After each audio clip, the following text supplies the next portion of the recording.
This is Tim DeLeon from Focus First. I'm here to show you, I'm here with actually Tylyn Johnson, who is an assistant for Joanne DeLeon at the Group Real Estate in Fort Collins, Colorado.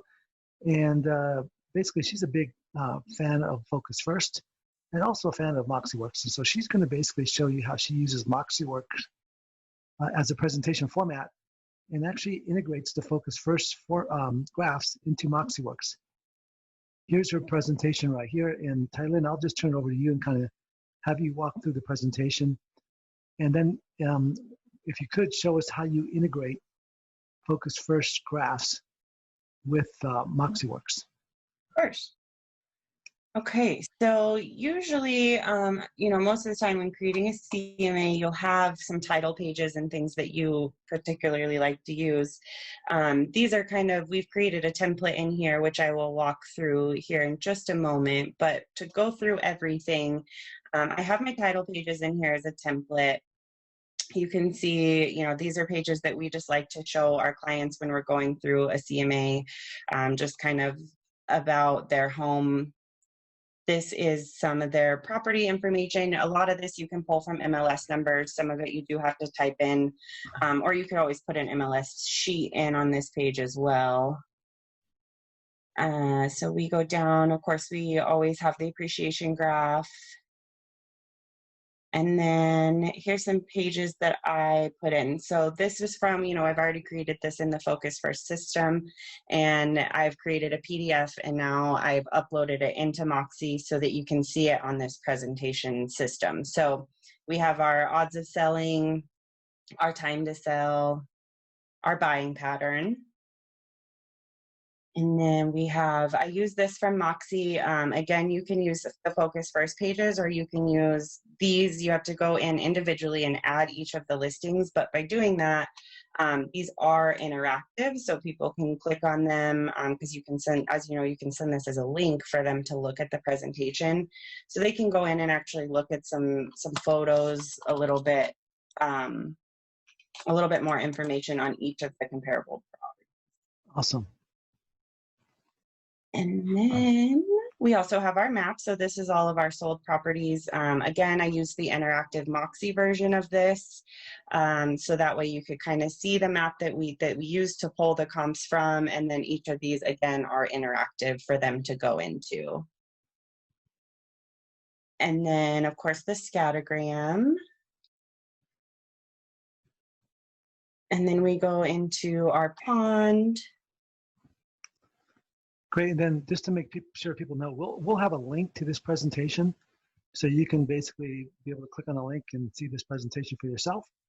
We'll also attach a PDF file, so you'll be able to see a PDF file as well. So at least you'll be able to see both the presentation, how it works, and the PDF file, so you can actually take your time and walk through this at your convenience.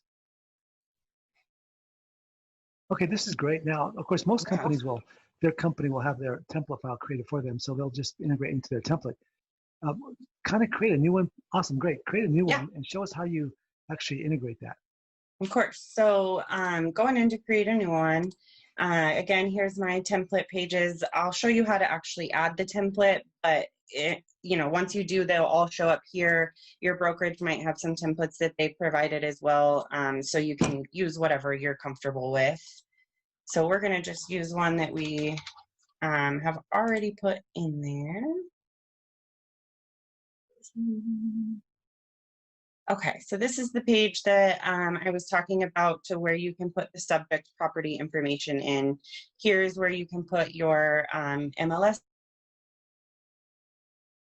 number to pull the data from. If it doesn't pull, sometimes it will say MLS not found. As I'm sure you know, you can go through and you can just type in all the information from the old MLS. And this is where I pull all of the MLS numbers for the sold data that we used for like the interactive map for the comps. The MLS numbers work really great. Usually you can just type one in and a little plus sign comes up, and we can just kind of push the little add button. And people that use MoxieWorks don't know how to do all this. So show us how to integrate Focus First graphs. Okay, so here's my template pages. This is where you can save your templates once you create them. We already have it created. So most of this is going to stay in here. The main thing I'm going to change is, the odds of selling have changed because it's a new property. So you can just go up here to the add page. I do a create new. I'm going to upload my PDF page that I downloaded from Focus First. So we can just kind of go in here and we're going to do odds of selling.